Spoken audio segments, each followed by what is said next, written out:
इमरान फारूक को अल्ताफ हुसैन ने मारा है। 10 में डॉक्टर इमरान फारूक भाई को शहीद किया गया था और MQM के नाम नहाद कायदे तहरीक और बानी कौम को फिर सुना हमने गिरिया वजारी करते हुए कि उनको हर लाश के ऊपर आइटम सॉन्ग करने होते हैं।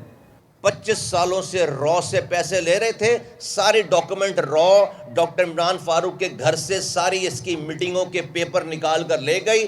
कैसा क्रिमिनल मिला हमें, 40 साल लगा दिए इसके पीछे, अभी भी ये बच्चों ये खा गया पूरी कौम को, ये आदमी पूरी नस्ल खा गया मेरी। ये आज जो ये हशर है कराची का, इस कोई शहर ने इतनी ताकत दे रखी थी कि 10 मिनट के की कॉल पर 5 लाख आदमी रोड पर निकलता था। इस याद नहीं आई कि आईनी तरमीम कराना है मुल्क के कौम के लिए। इस कौम के ऊपर इस आदमी ने क्या अजाब और किसकी कॉस्ट पे, किस कॉस्ट पे क्या दिया शहर में। एक बयान नहीं है आज तक कि कातिलों को पकड़ो। कातिल कैसे बयान देगा, कातिलों को पकड़ो, वो तो पकड़ भी लेंगे। अस्सलाम वालेकुम। प्रोग्राम 10 में खुश आमदीद। मैं हूं इमरान सुल्तान।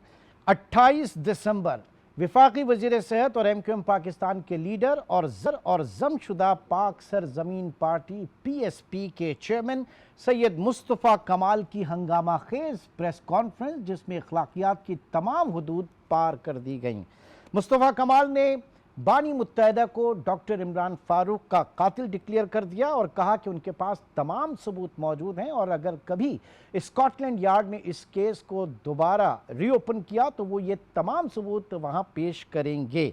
साथ ही साथ ये भी कहा कि इमरान फारूक और अल्ताफ हुसैन पिछले 25 साल से रॉ से फंडिंग ले रहे थे और रॉ जो है वो इमरान फारूक के घर से ये तमाम दस्तावेज़ात लेकर चली गई, उसने अपने कब्ज़े में ले लिए और बाद में इंडिया ने इस मामले को इस केस में अपने हाईएस्ट लेवल जो है उसको इन्फ्लुएंस किया, उसको इस्तेमाल किया और मजबूर किया बरतानिया की हुकूमत को और उनको कहा कि पाकिस्तान जो भारत है वो अपनी सरमायाकारी ख़त्म कर देगा और अपनी जो सिफारती ताल्लुकात हैं वो भी कशीदा हो जाएंगे।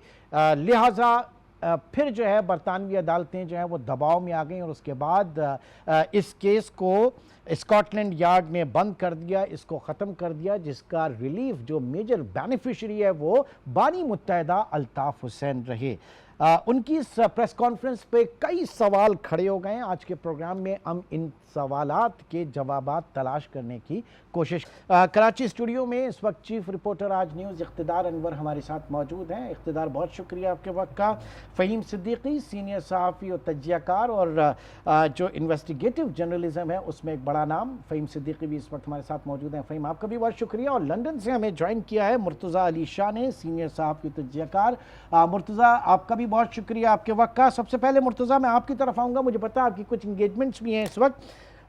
ये मुझे बताइए कि मुस्तफ़ा कमाल की इस प्रेस कॉन्फ्रेंस को किस तरह से देखा जा रहा है बरतानिया में, क्योंकि उन्होंने बाकायदा ये जो बात कही है ना कि वहाँ पर अदालतें जो हैं वो कॉम्प्रोमाइज़ हो गई और रॉ ने अपना इन्फ्लुएंस यूज़ किया। तो ये एक ऐसे मुल्क के बारे में उन्होंने कहा जो रूल ऑफ लॉ इंडेक्स में जो 143 ममालिक है, 143 ममालिक की फहरिस्त में बरतानिया का, UK का जो है वो 15वां नंबर है, 14वां 15वां नंबर, और पाकिस्तान जो है वो इस फहरिस्त में 130 नंबर के ऊपर आता है। तो किस तरह से उनके इस प्रेस कॉन्फ्रेंस को देखा जा रहा है बरतानिया में, मुर्तज़ा? देखिए, मुस्तफ़ा कमाल साहब की जो प्रेस कॉन्फ्रेंस है उसमें जो बात चीजें जो बुनियादी तौर पे उनमें जो है ना वो एरर है। एक तो उन्होंने ये कहा उस प्रेस कॉन्फ्रेंस में कि जो केस है वो क्लोज नहीं हुआ डॉक्टर इमरान फारूक का। ऐसा नहीं है, डॉक्टर इमरान फारूक को जो कत्ल है उसकी इन्वेस्टिगेशन मुकम्मल हुई और 5 साल पहले वहाँ पे मोहसिन अली सैयद, काशिफ खान कामरान और जो दीगर 2 लोग हैं, मुअज़्ज़म अली खान, इन सब लोगों को सजाएं हुई हैं। एक उनमें से काशिफ खान तो एब्सेंशिया में इसलिए कि वो टॉर्चर में मर गए थे। UK और पाकिस्तान ने एक जॉइंट प्रेस रिलीज इशू की और उन्होंने कहा कि हमने कातिल पकड़ लिए हैं। उसके लिए यहाँ से स्कॉटलैंड यार्ड के जो डिटेक्टिव हैं वो पाकिस्तान गए, एंटी टेररिज्म कोर्ट में वहाँ पे ट्रायल हुआ। 2019 से पाकिस्तान और UK का मायदा हुआ जिसके तहत पूरे जो एविडेंस की फाइल है वो पाकिस्तान गई और उसकी बेस पे ट्रायल हुआ। और जो जिन लोगों ने इमरान फारूक को मारा था, मोहसिन अली सईद और काशिफ खान कामरान और उनके हैंडल थे मुअज़्ज़म, उनको सजाएं हुई हैं। तो एक तो ये बात होगी। दूसरा जो उन्होंने कहा कि जो एमकेएम की वो फंडिंग के हवाले से, रॉ के हवाले से, तो आपको याद होगा ये मोहम्मद अनवर ने मुझे ही इंटरव्यू दिया था जियो के लिए, जिसमें उन्होंने कहा था कि हम जो है ना वो रॉ से पैसे लेते रहे हैं। मैं अपनी इंफॉर्मेशन की बेस पे आपको बता सकता हूँ कि जो रॉ के साथ जो तलकात थे उसमें मोहम्मद अनवर थे और नदीम नुसरत थे, जिनके डायरेक्टली जो हैंडल करते थे इस रिलेशनशिप को। ये बात तो सही है, लेकिन क्या रॉ के पास उन्होंने ये कहा था कि उन्होंने अपना पूरा रिसोर्स आके यूके में इस्तेमाल किया और कहा कि हम अपनी इन्वेस्टमेंट पुल आउट कर लेंगे अगर ये मामला कोर्ट में गया? मेरा ख्याल नहीं कि ऐसे हो सकता है। यहाँ पर कोर्ट्स और जजेस इन बुनियादों पर नहीं चलते, क्योंकि इमरान फारूक के कत्ल केस का तो पाकिस्तान में लड़के चले गए थे। पाकिस्तान में पहले पता ही नहीं चल रहा था कि वो लड़के कहाँ पे थे, फिर एक मर गया, एक मंजर आम पे आया, उसका ट्रायल हुआ।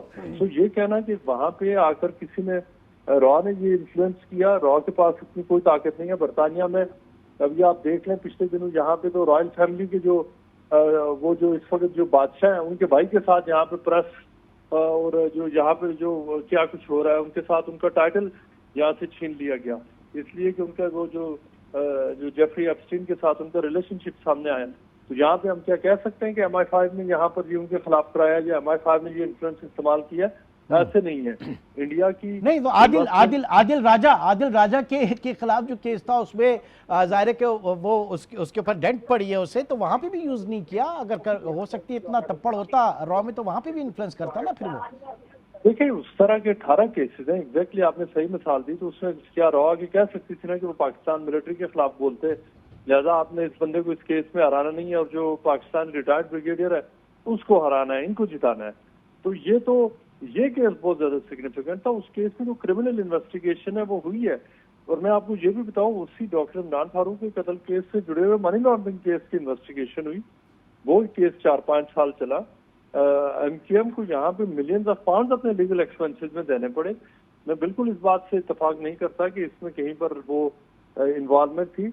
मजे की बात यह है कि पीएसपी के वो सारे लोग जो आज जो फॉरेन फंडिंग और इस तरह के इल्जाम लगा रहे, ये सारे वो हैं जो उस वक्त जिनके इंटरव्यूज हुए मुख्तलिफ 15-20 लोग हैं स्कॉटलैंड यार्ड के डॉक्टर इमरान फारूक केस के दौरान। इन्होंने कलमे पढ़े वहाँ के अल्ताफ हुसैन का इस केस से कोई ताल्लुक नहीं है और उन्होंने कहा कि ये प्रोपेगेंडा है, ये एस्टेब्लिशमेंट का प्रोपेगेंडा है, वो भाई का इस केस से कोई ताल्लुक नहीं है। और देखें, शक होना एक बात है, एविडेंस होना दूसरा। पुलिस को ऐसा एविडेंस कहीं पर नहीं मिला कि अल्ताफ हुसैन ने उस किलिंग की ऑर्डर की थी।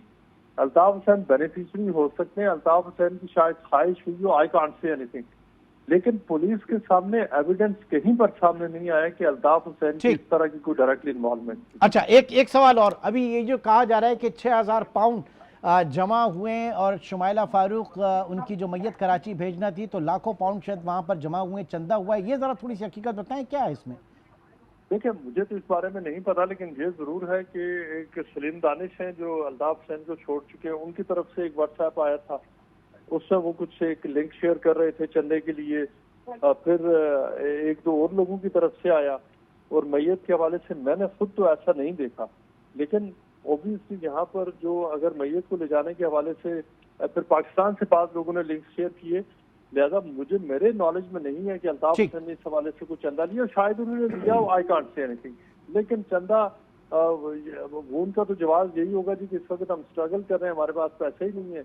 और बाकी एमकेएम के जो अल्ताफ जो बानी है वो फाइनेंशियल वो उनके लिए क्राइसिस चल रहा है, पैसे उनके पास नहीं है। अब जो हुआ करते थे उनके पास 2-3 प्रॉपर्टीज बच गई हैं, हैंड्स टू माउथ वो इस वक्त हैं, ये कहना गलत नहीं होगा। ठीक है, बहुत बहुत शुक्रिया। मुर्तज़ा अली शाह सीनियर सहाफ़ी तजज़ियाकार लंदन से इस वक्त हमारे साथ मौजूद थे। फ़हीम सिद्दीकी साहब, मैं ज़रा पहले फ़हीम साहब की तरफ चलूँ, then I will come to you. Fahim साहब, क्या आप इस वक्त इसकी टाइमिंग्स पहले मैं जानना चाहूँगा, मुस्तफ़ा कमाल साहब की जो धुआंधार प्रेस कॉन्फ्रेंस थी, इसकी टाइमिंग्स के ऊपर आपका क्या एनालिसिस है? और फिर दूसरी बात ये कि पार्टी क्यों इस वक्त उनके साथ नहीं खड़ी? वो अकेले इसके ऊपर बात उन्होंने की है और दूसरे लोग जो है वो तबसरा करने से गुरेज कर रहे हैं। फ़हीम साहब, देखिए, पहले आपने टाइमिंग की बात की तो उसका मैं थोड़ा सा जवाब दे दूं। एक बात जो है ना, शायद आपको याद हो, हमारे एक और सीनियर साथी ने जो है कुछ अर्से पहले एक इंटरव्यू दिया था, उसमें उन्होंने कहा था कि मुस्तफ़ा कमाल राहिल शरीफ साहब का प्रोजेक्ट है और ये 10 साल के लिए ये प्रोजेक्ट है। और अब वो बात जो है एमकेएम के एक साबिक रहनुमा ने फिर मेरे प्रोग्राम में दोहरा दी है। वो 10 साल जो है वो पूरे हो रहे हैं अगले साल मार्च में। अब वो जो 10 साल मतलब पूरे हो रहे इसी हैं तो साल इसके बाद एक नया कोई प्रोजेक्ट आना 2026, है। अगले साल नहीं, गालिबन 2026 यस, मार्च में या वही मैं कह रहा हूँ ना, वही बल्कि अब तो हाँ, बल्कि हम एग्जैक्टली आज 2 तारीख हो ही गई है, जी। साल तब्दील हो गया है, तो इसी साल की अब बात कर लेते हैं, मार्च में वो कंप्लीट हो रहा है। तो ये बात अगर मैं थोड़ा सा रिकॉर्ड को देखूं तो मुझे भी इसी तरह का लगता है कि जनाब एमक्यूएम हकीकी जब बनी थी उसको भी 10 साल दिए गए थे 92 से लेके, और उसके बाद 2002 तक, जब तक एमक्यूएम जो है वो शामिल नहीं हो गई थी परवेज मुशर्रफ के साथ इक़्तिदार में, ऑपरेशन पे ऑपरेशन एमक्यूएम के खिलाफ चलते रहे। फिर एमक्यूएम को भी 10 साल मिले, 2002-2003 से लेकर 2013 तक जो है, जब तक दोबारा ऑपरेशन शुरू नहीं हुआ वो एमक्यूएम को मिले। फिर 2013 में और उसके बाद जो है फिर एक वक्त में ये पीएसपी आ गई, और पीएसपी को भी जो है वो 10 साल जो है वो पूरे हो रहे हैं मार्च में। तो अब इस वक्त एक बात ये कही जा रही है एमक्यूएम के हलकों में और बाज दीगर हलकों में भी कि कुछ स्पेस दिया जा सकता है एमक्यूएम लंदन को। और जब इस स्पेस को देने की बात हुई तो एमक्यूएम लंदन के सामने कुछ नाम रखे गए। उन नामों में 2 नाम वो भी थे जो इस प्रेस कॉन्फ्रेंस में मौजूद थे। उनसे कहा गया कि आपने इनको अपने साथ वापस लेना है, शामिल करना है। तो उन 2 नामों के ऊपर वाज़ेह क्रॉस लगाया गया और कहा गया कि अगर इनके लिए दबाव डाला गया तो आप हमें स्पेस ना दें, हमें मंजूर है, हमें नहीं चाहिए स्पेस। तो ये एक तो फ्रस्ट्रेशन, इस दोनों फ्रस्ट्रेशन मैंने आपको बता दी। एक तो यही कि जनाब 10 साल पूरे हो रहे हैं, एक नाकाम बयानिया रहा, कुछ बना नहीं सके, कुछ ऐसा बयानिया जिसकी बुनियाद के ऊपर जो है वो अवाम में मकबूलियत हासिल होती। कुछ ऐसा नहीं कर सके कि जो नारे दावे उन्होंने किए थे कि हम एमक्यूएम को दफन करने आए हैं, वो पीएसपी को ख़त्म करके एमक्यूएम में शामिल हो गए, तो वो भी बात नहीं बन सकी। आज एमक्यूएम में मौजूद हैं, लेकिन आज की एमक्यूएम पाकिस्तान जो है उसको भी अवाम में कोई पजीराई नहीं है। और फिर जो आपका सवाल है कि एमक्यूएम पाकिस्तान की जो क़यादत है वो क्यों इनके साथ नहीं खड़ी हुई, तो वो बहुत वाज़ेह है। बहुत ज़्यादा नाराज़गी है इस प्रेस कॉन्फ्रेंस के ऊपर एमक्यूएम के अंदर भी। और मेरी जो एमक्यूएम के सीनियर रहनुमाओं से बात हुई है तो मैंने सबसे पहला सवाल उनसे ये पूछा कि क्या इस प्रेस कॉन्फ्रेंस से पहले मुस्तफ़ा कमाल ने पार्टी क़यादत से कोई मशवरा, कोई इजाज़त ली थी?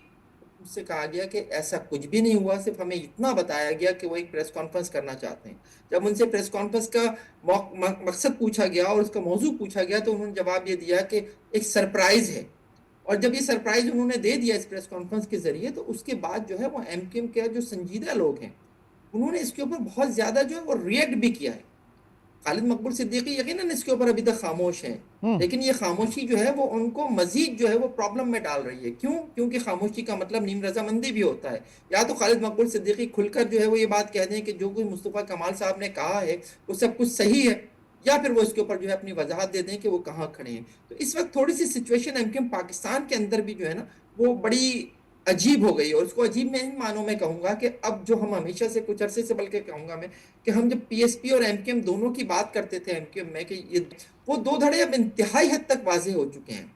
आप देख लीजिए जब मुस्तफ़ा कमाल प्रेस कॉन्फ्रेंस करते हैं तो उनके इर्द गिर्द दाएं बाएं पीछे कौन लोग बैठे होते हैं, और जब खालिद मकबूल सिद्दीकी या फारूक सत्तार प्रेस कॉन्फ्रेंस करते हैं तो उनके दाएं बाएं और पीछे कौन बैठा होता है। तो रिफ्ट है, और बहुत बड़ी रिफ्ट है इस वक्त एमक्यूएम के अंदर। और मैं हमेशा कहता हूं कि मुस्तफ़ा कमाल साहब जो हैं वो अच्छा बोलते हैं, लेकिन अच्छा बोलने में वो जो पटरी से उतर जाते हैं वो उनकी बहुत बड़ी खराबी है। वो नहीं, एक और अच्छे इसके सियासतदान ऊपर हो सकते हैं, इसके ऊपर भी बयानिया बड़ी बना सकते तनकीद, हैं। जो जुबान इस्तेमाल की गई उसके ऊपर भी बड़ी तनकीद यस, हुई है बहुत।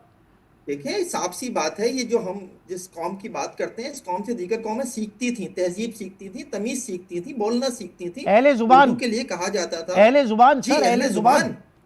हाँ जी, उसके उसकी अब जब नुमाइंदगी कर रहे हो और आपका लहजा, आपकी जबान इस हद तक खराब हो जाए।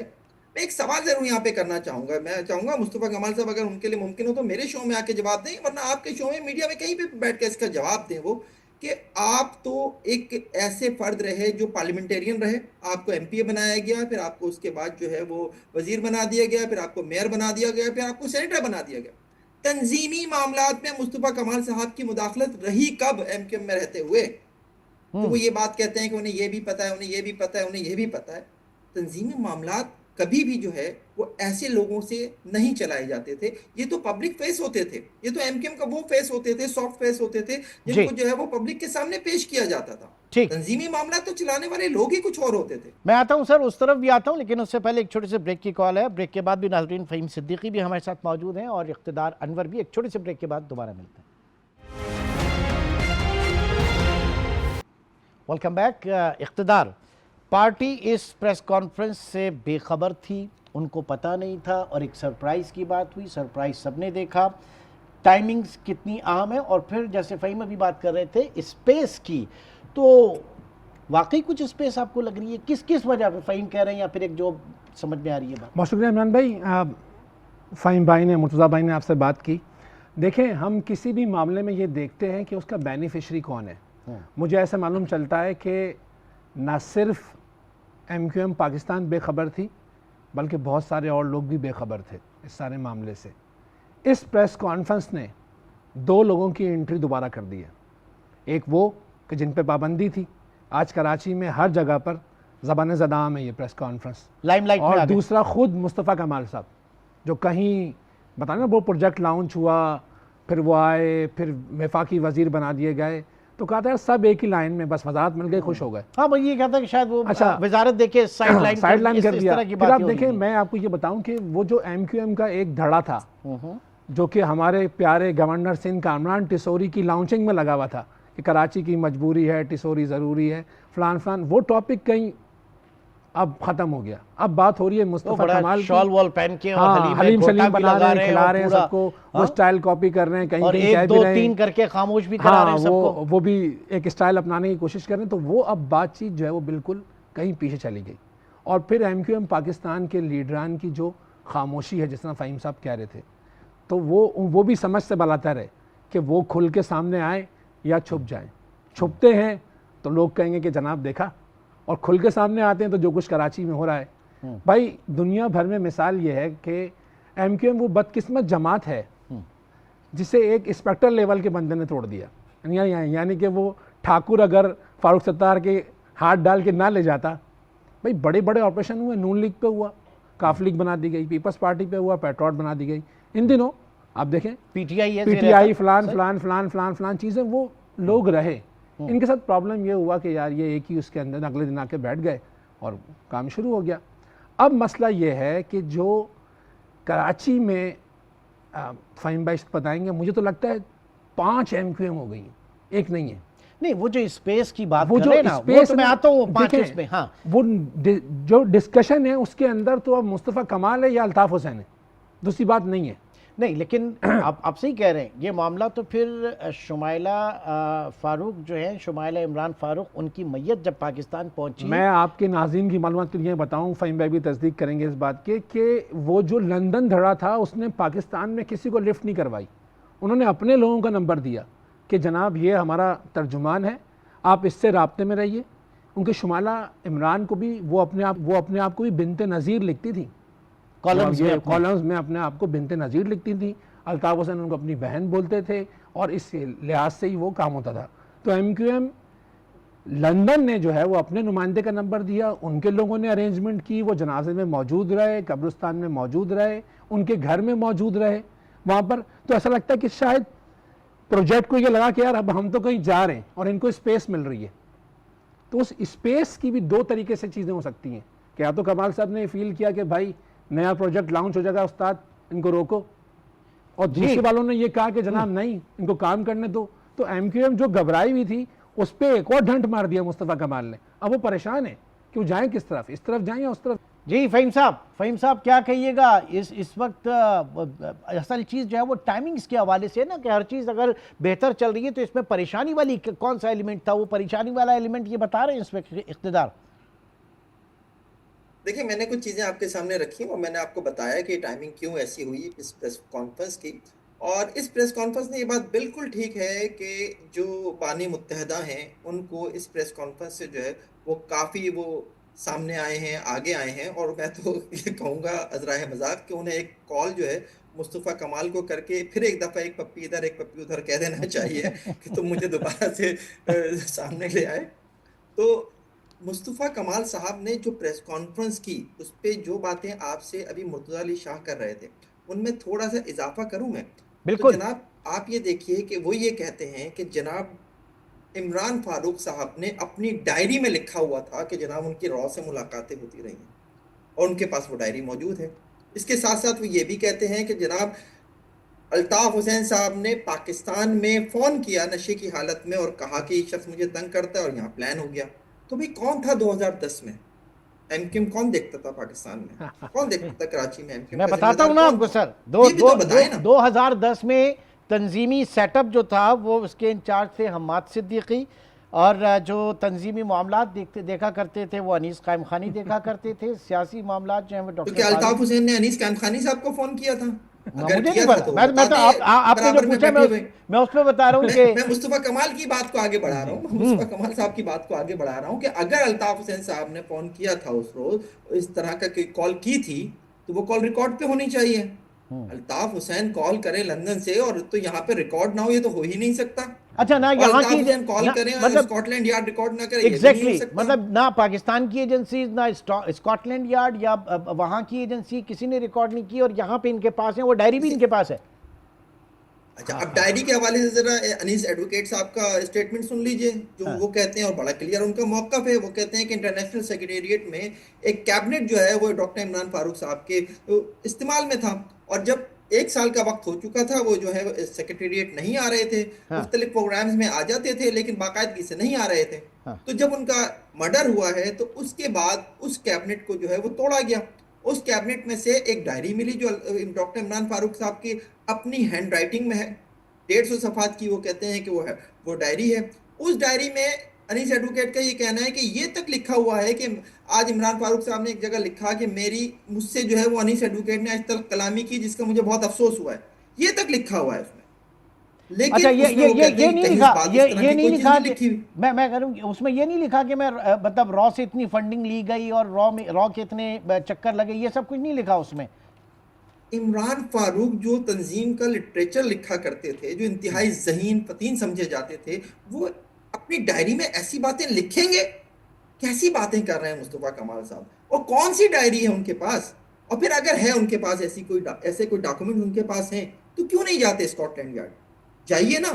आप तो पहले भी बयान देकर आए थे जब आपको बुलाया गया था, उसके बाद तो आपने कभी वो नहीं किया, रुख नहीं किया लंदन का। तो अच्छा, मैं बात यह है कि एक बयानिया बनाने की जो कोशिश है ना, एक अच्छे नॉवलिस्ट हो सकते हैं मुस्तफ़ा कमाल साहब, अगर वो कभी सियासत से किनारा कशी इख्तियार करें तो मैं समझता हूँ कि उन्हें एक अच्छा नॉवलिस्ट बन सकते हैं, वो उन्हें लिखना चाहिए। अच्छा जी। अच्छा, इनकी बात को आगे बढ़ाता हूँ मैं। मुस्तफ़ा कमाल साहब ने जब प्रेस कॉन्फ्रेंस शुरू की ना, तो कहा शहीद जमहूरियत इमरान फारूक, पूरी दुनिया जानती है।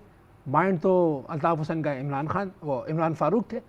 तो इमरान फारूक ने जो है वो रॉ से जो भी राब्ते थे, तो अगले जुमले में ना कि वो वहां से सारे दस्तावेजात ले गए, रॉ से फंडिंग थी, तो एक तरफ वो उसको गद्दार भी कह रहे हैं और एक तरफ अगर वो डॉक्टर इमरान फारूक थे, तो यही मुस्तफ़ा कमाल साहब ने, जिन्होंने हमें बताया था खालिद मकबूल सिद्दीकी जो है वो रॉ का एजेंट है, उसके पास इंडियन पासपोर्ट है, इंडियन पासपोर्ट उसने ट्रैवल किया है, पाकिस्तान से भागा है और उसने पनाह लिए। तो खालिद मकबूल के साथ वो आज बैठ गए थे, उनका मुआहदा करा दिया गया था। और उस टाइम खालिद मकबूल जब वो PSP बनाने आए थे तो खालिद मकबूल रॉ के एजेंट थे। तो जिन लोगों ने बैठाया वो आज भी इमरान फारूक का नाम इंतहाई अदब और तमीज़ के साथ ले रहे हैं, लेकिन यहाँ खालिद मकबूल सिद्दीकी के साथ भी बैठे हुए। तो ये जो कुछ मामला थे ना इसके अंदर, वो प्रॉब्लमेटिक है। अच्छा, इस बात में एक और इजाफा कीजिए, जिस तरह फ़हीम भाई ने कहा, भाई जो सारे मामलात थे उस टाइम, जो भी यहाँ पर एक खालिद शमीम का नाम आया, मोहसिन का नाम आया, काशिफ का नाम आया और उसके अलावा मौज़म का नाम आया, वो सारे के सारे लोग, मौज़म जिसको 2015 में चौधरी निसार अली खान ने गिरफ्तार किया, उसके बारे में एजेंसियों ने ये इत्तला दी थी कि वो 5 साल से जिना ग्राउंड और 90 के अतराफ से बाहर नहीं निकला। वो ट्रैवल एजेंट है और वही जो है टिकट बुक करके देता है, उसने ये सब कुछ किया। अच्छा, यहाँ पे जो उस दिन प्रेस कॉन्फ्रेंस की मुस्तफ़ा कमाल साहब ने, तो वो मुस्तफ़ा कमाल साहब का जो लहजा है ना, वो अल्ताफ़ी लहजा था। अब जो मुख्तलिफ आप जगहों पर देखेंगे ना, मैं उस जगह मौजूद था जब वो उस टाइम के एक आला सतह के DG ISI के ख़िलाफ़, रिजवान अख्तर के ख़िलाफ़ जब उन्होंने तकरीर की थी, वो बहुत ही एक अजीब सी तकरीर थी। तो उसी लहजे को फॉलो किया ना मुस्तफ़ा कमाल ने। तो लोग तो ये भी कह रहे हैं भाई, वो लगता है कि बिल्कुल ट्रेंड बंदा जो है ना मुस्तफ़ा कमाल साहब हैं अल्ताफ़ हुसैन के, जिन्होंने उसके लहजे को उस तरह अपनाया है। बहरहाल ये प्रेस कॉन्फ्रेंस इतनी ज़ाहिर के सादा नहीं थी, वो पेचीदा तो थी, लेकिन उसके दर पर्दा जो है वो इंतहाई पेचीदा चीज़ें हैं, और यही चीज़ हम अंदाज़ा लगाने की कोशिश करें। इक़्तिदार अनवर भी मौजूद है और फ़हीम सिद्दीकी भी मौजूद है। एक छोटे से ब्रेक के बाद दोबारा मिलते हैं। Welcome back. फ़हीम साहब, ये इस वक्त MQM के जो धड़े हैं सब, एक तो डॉक्टर खालिद मकबूल सिद्दीकी जो कि सरबराह हैं, और ज़ाहिर है कि पार्टी में इससे पहले जो रीत थी कि सरबराह कोई ओहदा नहीं लेगा, ना पार्टी का, ना सियासी, ना हुकूमती, और इस वक्त हमारे जो डॉक्टर खालिद मकबूल सिद्दीकी हैं वजारत है इनके पास। फिर दूसरा ग्रुप मुस्तफ़ा कमाल और अनीस कायम खानी साहब का है जो PSP वाला है। फिर तीसरा डॉक्टर फारूक सत्तार और कामरान टिसोरी गवर्नर सिंध, इनका ग्रुप है। एक चौथा ग्रुप है जो 2018 के बाद की जनरेशन जो इस वक्त MQM में, अली खुर्शीदी बल्दियाती जो ग्रुप है वो, और फिर पांचवा ग्रुप MQM लंदन का। तो इस वक्त ये भी खबरें आ रही हैं कि जो PSP वाला ग्रुप है वो चाह रहा है कि दोबारा रिवाइव किया जाए PSP को, पाक सरजमीन पार्टी को MQM से अलहदा किया जाए। ये भी बहुत बातें हो रही हैं और ये दोनों तरफ से मुतालबात हो रहे हैं, क्या कहिएगा? देखिए, PSP अगर खुद को बहाल करती है तो उनके लिए बहुत आसान है। आज भी इलेक्शन कमीशन में जो है वो एक बतौर सियासी पार्टी रजिस्टर्ड है, वो जब चाहें इसे बहाल कर लें। अब तो MQM के अंदर के लोग भी कहते हैं कि हम तो चाहते हैं, अब तो हमारी ख्वाहिश बन चुकी है कि मुस्तफ़ा कमाल अनीस कायम खानी ऐसा कर गुजरे ताकि हमारी जान छूट जाए और हम उनके सामने खड़े होकर उनको जो है वो फिर जवाब भी दे सकें। दूसरी बात यह कि लेकिन मसला यह है कि PSP के पास अब बचा कौन है? शब्बीर कायम खानी छोड़ के चले गए, रजा हारून छोड़ के चले गए, डॉक्टर सगीर अहमद छोड़ के चले गए, वसीम आफ्ताब छोड़ के चले गए। उनके पास अब बचा कौन है जिसकी बुनियाद पर ये PSP को खड़ा करेंगे? होंगे कुछ लोग जिनको इन्होंने जो है MPAs और MNA की सीट्स भी दिलवाई हैं, इकबाल महसूद साहब जैसे। लेकिन बात यह है कि कोई सियासी पार्टी चलाना इतना आसान नहीं होता। हाँ, तांगा पार्टी बनाना चाहे तो जरूर बना सकते हैं। आवाम से रिजेक्शन है, पार्टी बनाना मसला नहीं है। मसला यह है कि 7 साल आपने पार्टी बना के चलाई ना, उस दौरान आपने इलेक्शंस में हिस्सा भी लिया, दो क्या मिला आपको? तो जो अवाम की जानिब से मुस्तरद किए जाने को बहुत ज़्यादा है, और वही वजह बनी थी जिसकी वजह से वो आकर जो है उस MQM में शामिल हुए जिसके लिए वो कहते थे हम MQM को दफन करने आए। तो स्पेस नहीं है उनके लिए सियासी मैदान में, उनके पास मुझे स्पेस नज़र नहीं आ रहा। उनको चाहिए कि वो कुछ अपने आप को इम्प्रूव करें और इस तरह का लहजा जो है ना उसका इख्तियार करना बंद करें, क्योंकि उसकी वजह से उनको बहुत ज़्यादा इस वक्त एक ऐसी सूरत हाल का सामना करना पड़ गया है जो शायद उनके लिए भी जो है वो गैर यकीनी है। क्योंकि ये बात ठीक है कि उनसे वो जो है जब प्रेस कॉन्फ्रेंस करने गए तो उन्होंने ना तो MQM में पूछा और ना कहीं और पूछा। कहीं और पूछा भी तो बस इतना पूछा कि जनाब मैं प्रेस कॉन्फ्रेंस करने जा रहा हूँ अल्ताफ हुसैन के खिलाफ। उन्होंने कहा बिल्कुल करो, लेकिन क्या प्रेस कॉन्फ्रेंस ऐसी होगी ये उन्होंने भी नहीं सोचा था। ठीक, तो ये प्रेस कॉन्फ्रेंस से बेसिकली अल्ताफ हुसैन को एक राइज मिला है। अल्ताफ हुसैन इस वक्त जो है वो खबरों में है, मुस्तफ़ा कमाल खबरों में है लेकिन नेगेटिव खबरों में है। आप आवाम का रद्द-ए-अमल देख लीजिए, आवाम इस वक्त किस तरह का रद्द-ए-अमल दे रहे हैं। और जब इस तरह की चीज़ें होती हैं तो बेसिकली होता क्या है, वो ये होता है कि जनाब वो शख्स जिसको बुरा कहा जा रहा होता है, जब आप उसको मुस्तकिल बुरा कहेंगे, वो बुरा होने के साथ साथ गालियाँ भी देंगे उसे, और जब उसकी वल्दियत के ऊपर आप जो सवालात उठाना शुरू कर देंगे तो अवाम में उसके लिए हमदर्दी का अंसर जो है वो शामिल हो जाता है। तो इस तरह से बेसिकली मुस्तफ़ा कमाल ने अपने पाँव पे मैं समझता हूँ कि बहुत बड़ी कुल्हाड़ी मारी है।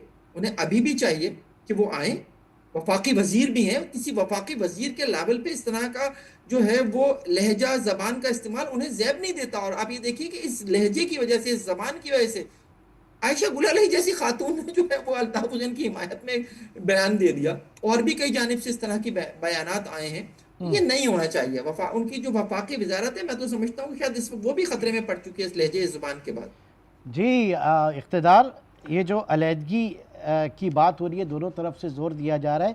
ये भी कहा जा रहा है कि इससे जो है वो पार्लियामेंट के अंदर भी असर पड़ेगा। ज़ाहिर है कि अंदर जो है वो जो लोग मौजूद हैं वो चाहे PSP के हों या MQM पाकिस्तान के हों, वो MQM को ही रिप्रेजेंट कर रहे हैं। लेकिन दूसरी तरफ इसके ऊपर संजीदगी से गौर भी हो रहा है। अच्छा, जिन लोगों ने मुत्तहिद रखा हुआ है ना, उन लोगों ने, उनके लिए बड़ा मुश्किल है कि वो इस मौके पर जो ना PSP को अलग कर दें, क्योंकि उनका मुकाबला तो अडियाला से इस टाइम, अडियाला के मामला तय करेंगे या ये वाला मामला संभालेंगे, तो एक अजीब सी सूरत हाल जो हो जाएगी। लेकिन यहाँ पर यह बात भी काबिल ज़िक्र है कि जो PSP ग्रुप है वो अब भी ये कहता है यार मुस्तफ़ा भाई ने ये प्रेस कॉन्फ्रेंस करके ना उन तमाम लोगों को एक्सपोज कर दिया जो खुल के अल्ताफ हुसैन की मुखालफत नहीं कर रहे थे। हम तो चाह रहे हैं कि वो लोग देख लें कि जिनका हम प्रोजेक्ट है कि यार वो खुल के मुखालफत नहीं कर रहे, इसलिए हम सबसे ज़्यादा बेस्ट ऑप्शन है। लेकिन यहाँ पर यह बात भी बहुत ज़रूरी है कि जनाब जो सिंध असम्बली के मामला हैं, मतलब इस कराची वालों का अलमिया ये है कि सिंध असम्बली की 30 सीटों में भी कम से कम 3 धड़े तो मौजूद हैं। एक एक कमेटी के अंदर 3-3 लोगों को लेना पड़ता है, और अली खुर्शीदी अलग बात करते हैं और ताहा अहमद अलग बात करते हैं। इसके फौरी बाद इफ्तिखार आलम बात करते हैं, फिर दिलावर हुसैन बात करते हैं, फिर जमाल बात करते हैं। एक बात पे जब तक 5 लोग बात ना कर लें ये बात पूरी नहीं होती, क्योंकि अब पीपल्स पार्टी भी समझ गई है कि उनके अंदर धड़ेबंदी है। इवन जब मुस्तफ़ा कमाल ने प्रेस कॉन्फ्रेंस की तो कई लोगों ने MQM के जिम्मेदारों ने फ़ोन करा पीपल्स पार्टी को और ये कहा कि मुस्तफ़ा कमाल की प्रेस कॉन्फ्रेंस में रद्द-ए-अमल नहीं देना आपने, क्योंकि उसको रद्द-ए-अमल देंगे ये उनकी ज़ाती राय है, हमारी राय नहीं है। और आज तक पीपल्स पार्टी को ये बात समझ में आ गई कि जनाब इसमें सूरत हाल ये, तो उसके बाद जो भी चीज़ें हुई उनको पीपल्स पार्टी ने सीरियस नहीं लिया। उसमें ई चालान की कमेटी हुई है। ये तमाम तर जो हशर सामानियां हैं MQM के अंदर सारे धड़ों में, इसका बेनिफिशियरी फिर कौन है? देखें, बिला आखिर इसका बेनिफिशियरी तो पाकिस्तान पीपल्स पार्टी है ना। अपना मेयर बना लिया, उसके बाद कुछ इलाकों में सीटें ले ली। डिस्ट्रिक्ट सेंट्रल में तो हम सब जानते हैं कि जो पीपल्स पार्टी के जो लोग हैं, जिम्मेदारान हैं, डॉक्टर आसिम खास तौर पर, वो काम करवा रहे हैं, और जो बल्दियाती सेटअप है वो भी उनके साथ ही है सारे का सारा। और मतलब वो इस अपॉर्चुनिटी से फायदा उठा के डिलीवर करने की कोशिश कर रहे हैं। देखें, कराची के लोग बड़ी बदकिस्मत हैं कि वो जिसको वोट देते हैं, जिसको वोट देना चाहते हैं, उसको वोट नहीं दे पा रहे, और जो लोग उन पर मुसल्लत हैं वो डिलीवर नहीं कर पा रहे, वो डिलीवर भी नहीं कर रहे। बात सारी ये। ठीक है, बहुत बहुत शुक्रिया, thank you very much. Iqtidar Anwar आपका भी बहुत शुक्रिया, और फ़हीम सिद्दीकी साहब आपका भी बहुत शुक्रिया। नाज़रीन, अब देखना ये है कि ये मामला कहाँ तक जाता है, क्योंकि जो अल्टीमेट एक नुकसान अगर मैं कहूँ तो इस तमाम सियासत में इस शहर का है, जो 2.25 से 3 करोड़ की पॉपुलेशन है, ये आबादी का शहर, ये सबसे ज़्यादा इस वक्त निगलेक्ट हो रहा है। कराची जिसकी कोई ओनरशिप इस वक्त बज़ाहिर नज़र नहीं आती, और जो लोग दावा करते हैं इसके ओनरशिप लेने का, वो खुद मुत्तहिद नहीं, नाम बेशक मुत्तहिदा है। आज के प्रोग्राम से इतना ही, इंशाल्लाह आपसे फिर मुलाकात होगी। अपना बहुत ख्याल रखिएगा। अल्लाह हाफ़िज़।